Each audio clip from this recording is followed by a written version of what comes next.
Selamat malam Pak, perkenalkan nama saya Mikael Nicholas Seragi dari Departemen Informatika Angkatan 23 dengan NIM 11S23034. Jadi pada kesempatan kali ini saya akan menjelaskan tentang praktikum cerita kita pada minggu yang ke-10 yang dimana ini tentang order logic. Nah, jadi di mana tujuan dari praktikum ini adalah agar mahasiswa itu mampu memahami keterbatasan proportional logic, mendefinisikan fakta dan aturan, lalu menerjemahkan pernyataan bahasa alami sederhana ke dalam representasi logika, lalu melakukan query atau terhadap KB untuk membutuhkan sebuah tujuan. Nah, jadi perangkat lunak yang dibutuhkan itu ada Python dan juga library Canren. Nah, jadi untuk instalasi eh, library itu seperti ini. Yang pertama kita pips install Canren. Nah, nanti kita akan tetap. Lalu itu udah teorinya. Lalu untuk latihan pertama, kita buat file Python dengan nama practicum_vol.py. Nah, jadi ini adalah isi daripada file kita itu nanti. Nah, seperti ini. Nah, yang pertama kita buat dulu import library-nya, lalu kita membuat aturannya, lalu kita masukkan inputsnya inilah code-code-nya. Lalu untuk yang latihan 2 itu adalah studi kasus ke Kolonel West, yang dimana ini eh, akan menunjukkan semua aturan dan fakta ke dalam KB Kanren tadi. Nah, jadi nanti adalah kode-kode yang kita butuhkan. Nah, kita masukkan nanti semua kode ini, lalu sini juga ada tugas latihan. Latihan yang pertama itu kita menelusuri rantai inferensi. Nah, jadi kita menjalankan query-query di bawah ini, yaitu kode-kode yang bawah ini. Nah, kita jalankan satu persatu pada kode latihan dulu kita tadi. Nah, nanti kita akan tuliskan dan juga akan jelaskan hasilnya, mengapa query tersebut bersatu atau gagal. Lalu untuk tugas yang kedua, kita menambahkan aturan baru atau yang studi kasus saudara kandung. Ini kembali ke kode yang pertama. Lalu sini juga ada tugas tiga, yaitu studi kasus mini yang makanan. Lalu ini bentuk untuk kembalinya. Lalu saya jelaskan aja langsung ke code-nya. Jadi tadi ini untuk kode yang pertama yang ya, jadi kode ini adalah pustaka dari Kanik untuk melakukan logika pemrograman tentang sebuah sistem yang berbasis pengetahuan. Nah, sini weapon ini gunanya untuk menyatakan bahwa M1 adalah sebuah senjata. Hostile ini untuk menyatakan bahwa Nono bersifat hostile. Lalu sales untuk menyatakan bahwa Face menjual senjata M1 ke Nono. Nah, kemudian sini ada tiga query atau pernyataan yang dieksekusi untuk menguji fakta-fakta apakah weapon satu itu memverifikasi apakah weapon satu itu adalah senjata.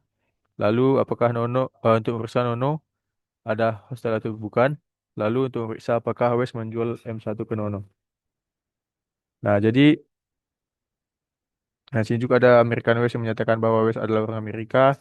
Enemy Nono, Amerika ini menyatakan bahwa Nono adalah musuh Amerika dan lain-lain. Nah, jadi aturan utama untuk membuktikan apakah West adalah seorang kriminal adalah kriminal underscore rule X ini.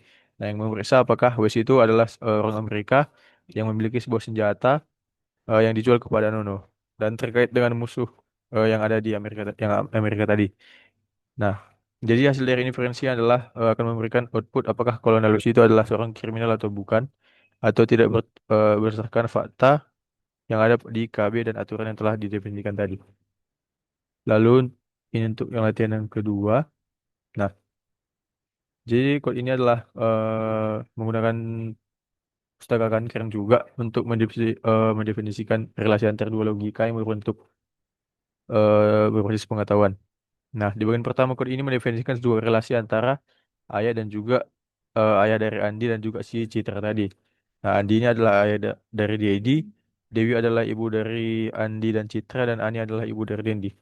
Nah, setelah fakta bahwa ini kita masukkan, nanti code ini akan melakukan pencarian untuk memverifikasi hubungan antara orang tua dan anak yang ada pada code kita ini.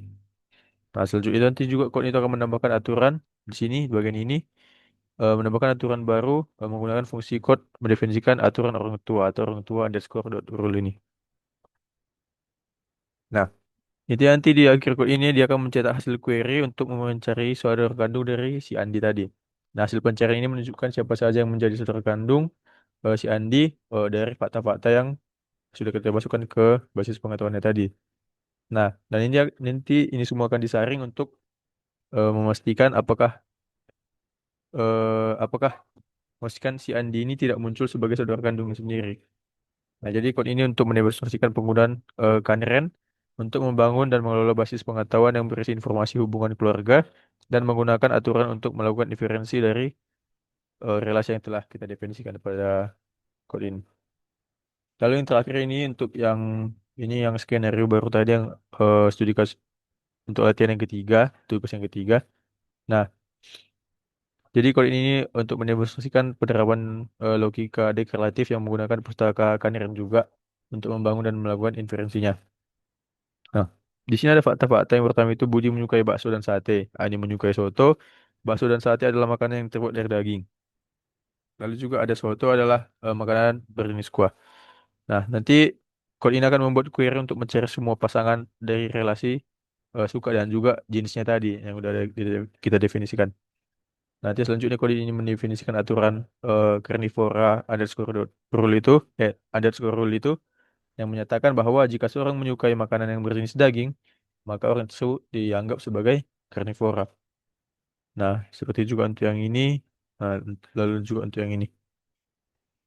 Nah, secara keseluruhan kode ini membangun sebuah sistem berbasis pengetahuan yang dapat menjawab pertanyaan mengenai siapakah yang termasuk ke dalam kategori karnivora berdasarkan makanan yang mereka sukai dan jenis makanannya juga.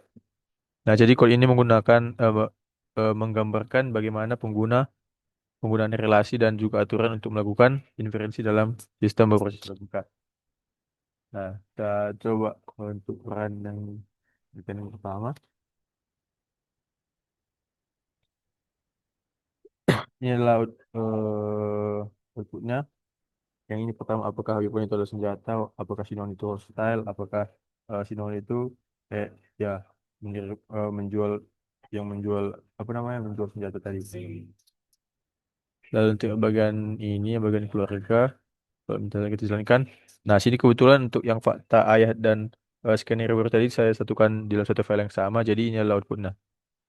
Jadi untuk yang kedua tadi, fakta dari saudara kandung itu adalah si Citra. Untuk yang skenario baru, nah untuk yang skenario baru itu, siapakah yang merupakan carnivore itu adalah si Budi. Jadi mungkin sekian untuk presentasi saya pada praktikum minggu ini. Jika ada kesalahan kata, saya mohon maaf, Pak. Terima kasih.